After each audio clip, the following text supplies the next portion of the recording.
Here we are going to explain you the do while purpose in a much better way. But before that, here is a program already written by me to show you how to print a table of any number. Here we have got a number from the user, and then which is collected in A, then a while loop, standard while loop, and the table term is being printed by successively multiplying it to given number. Say table of 2 means 2 into 1 first, so initialize by 1 and then up to 10.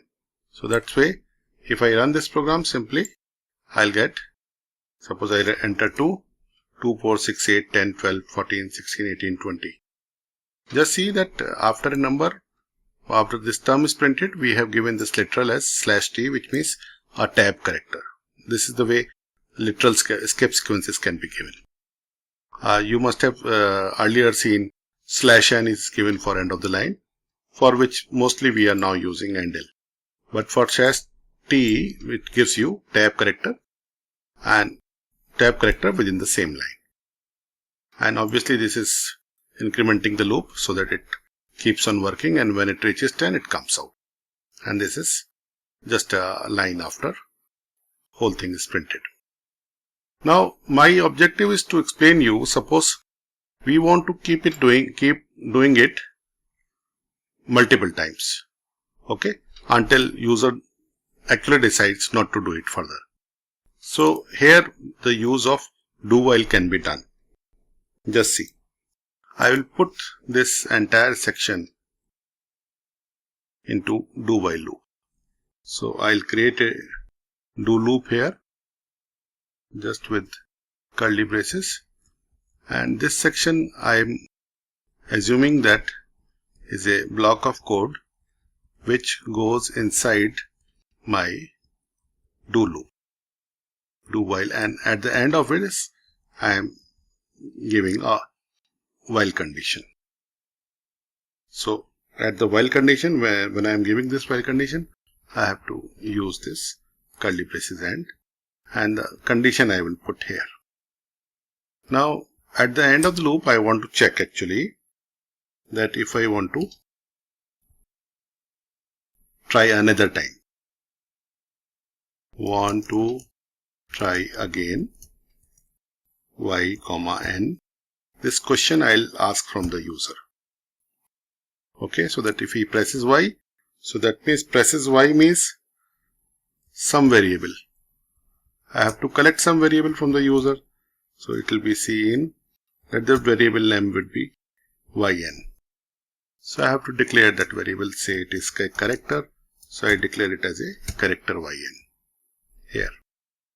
And yn I check it if it is equal to small y or, so I give it like this kind of relational operator, and yn equal to, when I check equal to means I put double sign because I am comparing it. Just for assignment I put single sign, and I am comparing it to capital Y as well, and while ending we do put a semicolon here. But before asking this, I must reinitialize all my term. So term should again be set to 0, and my I should be set to 1 again, so that the loop can again start. So that if loop starts again, starts as if it was here. Okay, so that's why I have reinitialized this.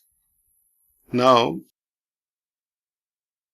since this we have checked as again and again, so we should be able to check it and do it multiple times. Let us do it. Let us run this program. So I am entering a number 2. So if I want to try again, yes, I'll enter another number. So let us try it with 3. So it's giving me a table of 3. Yes. And enter 5. Giving me a table of 5. No. It comes out. Decent. So now you can understand this is one important way we can use do-while loops. If we have to do a particular job multiple times with the permission of the user again and again. So this is a common case because this job we are doing at least once, because after all we are programming something, we are doing it at least once. And if you want to do it multiple times, we ask the user if you want to do it again, yes, no. So certainly that condition has to be checked at the end only. And that's why this AND or exit control loop is required. So that's what the purpose of do while loop is also very important. So now we have understood three loops: for loop, while loop, and do while loop. Okay. Please like, share and subscribe.